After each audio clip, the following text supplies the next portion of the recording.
Hey friends, welcome back to the channel with more My Hero Academia.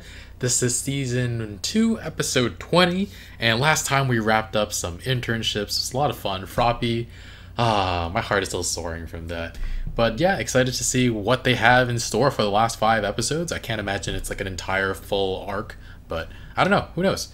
Anyway guys, if you guys want to watch the full reaction or you want to catch episodes a week early, you can check out Patreon in the link in the description below. Otherwise, let's get started. So if you're seeing this, but you still haven't seen the reaction to this episode yet, that means I had to get rid of it to unblock this video, but you can still watch the reaction in the link in the description below. Otherwise, let's get on to the discussion. All for One, just learning more about him and then the origins of One for All was really fascinating. And the fact that All for One is almost this mythical figure because he isn't in any of the history books is something else. Like, everybody celebrates All Might, but they don't even know about the most dangerous foe he ever took down. They don't know how much they owe him. And in the end, it might be a good thing, because if they knew, and then they knew that All for One was back or still alive, that would cause like citywide panic, countrywide panic, I would say, rather. I mean, even All Might was freaked the heck out that All for One survived. I don't know how the regular population would deal with it. They've kind of just, they've had a pretty blessed life because All Might poses as this indestructible pillar of peace. And when in reality, he's much more vulnerable than they can imagine. But yeah, some really cool stuff happened in this episode. Deku first departing from his internship with Gran Torino, though, asking him why he isn't super famous. Gran Torino said he got his license just to be able to use his quirk for certain situations. Not entirely sure what that means. It probably wasn't just to teach Toshinori, All Might, because he had a teaching license then too, so it'd be odd to get a... I feel like you don't get a hero certification and a teaching license at the same time and be in time to teach Toshinori. I think he got the hero license first and then got the hero license, the teacher's license, to teach Toshinori. But does the reason he got his hero license have anything to do with All for One by any chance? And what was his relationship with the 8th holder? Because he says they were friends, but I don't know what the relationship was. I'm guessing I don't know. He does say it might be better to hear the reason he got his license from Toshinori, so All Might should be involved in some way. I just don't know how. If it was as simple as teaching Toshinori, he would have just told Deku right then. So, interesting little tidbit. I hope we find out later. I hope I don't forget and be like, what's going on later on. Gran Torino is so cute though. Like, as Deku was walking away, he's like, "Who are you?" Oh, like, he's not actually senile in any way. The whole thing is just an act, and all these mentors are adorable. I mentioned the buff ones last time: Gunhead, All Might, Selkie. But Gran Torino's he's an adorable old man. A lot of fun watching everyone interact after their internships. Bakugo's hair stayed in place for a while until Kirishima and Sero made fun of him too much for it and it bombed back into place. Uraraka's serious face is... She's got a serious side to her that I enjoy seeing. It's so unlike her normal self that it's comical. Mineta took the absolute wrong lesson from his internship. He said all women are demons at heart. He's just the worst. The whole class is very interested in Todoroki, Deku, and Tenya's interaction with Stain, which understandable. Sad that Deku and the others couldn't tell them the real truth. I want somebody to know. I just want somebody to appreciate what they did. I mean, Tenya will be forever appreciative to Todoroki and Deku for saving his butt and dragging him out of this hate-fueled rage. Kaminari, though, the dolt, says Stain is pretty cool, like right in front of Tenya. Come on, man.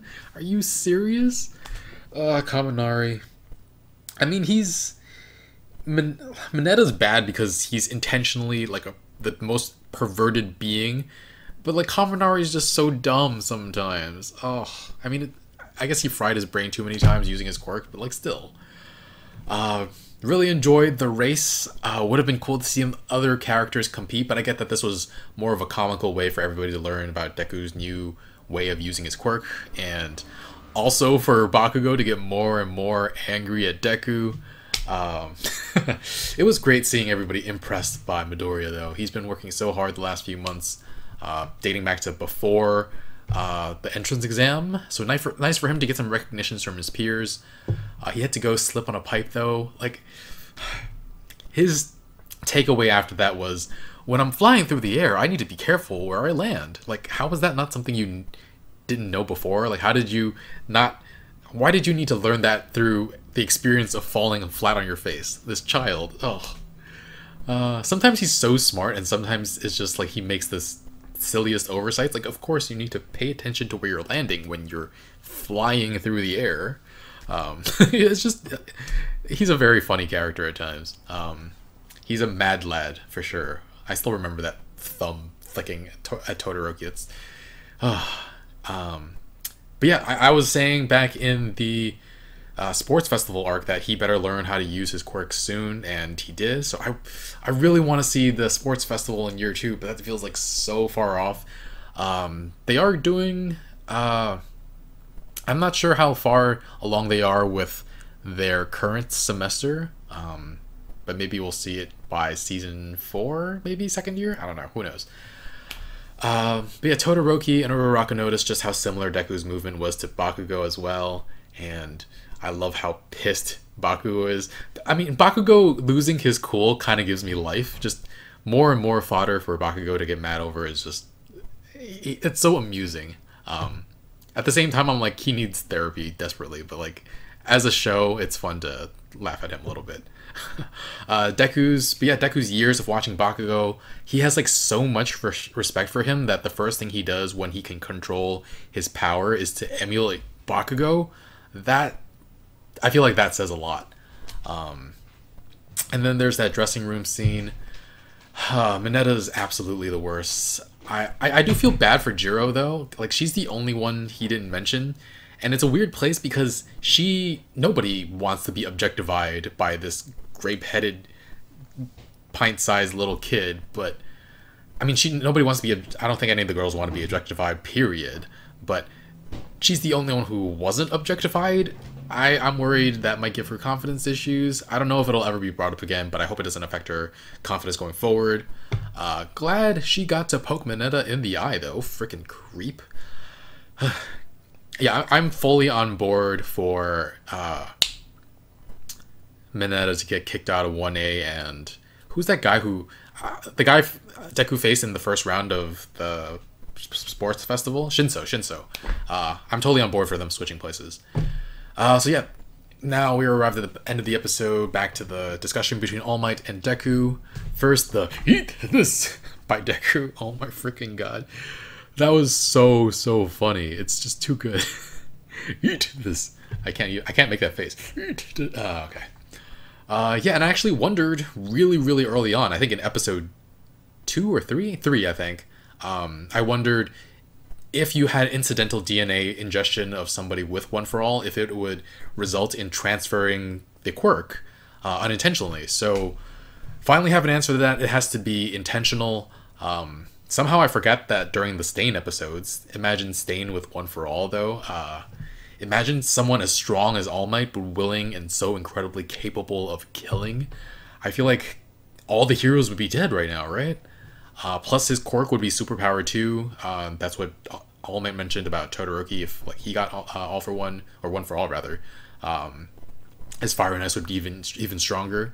But with Stain, how does his power get stronger? Maybe it lasts longer. Maybe even other parts of the people whose blood he licks get frozen. Imagine him being able to stop your heart from beating by licking your blood. I don't know. I'm just imagining the possibilities, and I'm glad he doesn't have it, I'll say that. Anyway, back to the story about One For All. It's heartbreaking and incredible at the same time. But yeah, Deku just so full of resolve, ready to take on All For One on behalf of All Might without hesitation. Because this boy is just willing to do everything for his mentor, for his idol. And he said, as long as I have you with me, I can do it. And All Might won't freaking tell him something, which... I don't know, does he think he'll be dead before that happens? And it sounds inevitable, so I don't know what All Might knows that he's not telling Deku, but it's tell him, man. He deserves to know. But yeah, so I guess they've been setting up All for One for quite a while now, but this definitely seems like the final boss. I'm not sure though if Deku will be the one to kill him, or take him out rather, or if it'll be All Might, because All Might doing it would it would put a bow on this story, this failure to take care of this one villain for him. But it also feels like it would be a great story if it was passed down to Deku to take care of as well. But anyway, I'm gonna give this episode a 9.25. Super solid episode, even though it's not. I don't feel like it's attached to any particular arc. It's like a standalone episode that really lends a lot of context and great moments. So I really, really appreciated it. All right, guys. Thanks for watching. That's gonna be it for this time. Leave a like, really helps with the channel. Subscribe. When I see the subscribe number go up, the dopamine levels go up too. Come check out our Discord. We can talk about the show there. And if you want to see the full reaction or episodes a week early, you can check out Patreon in the link in the description as well. And thanks for watching. I'll see you guys next time. Bye, friends.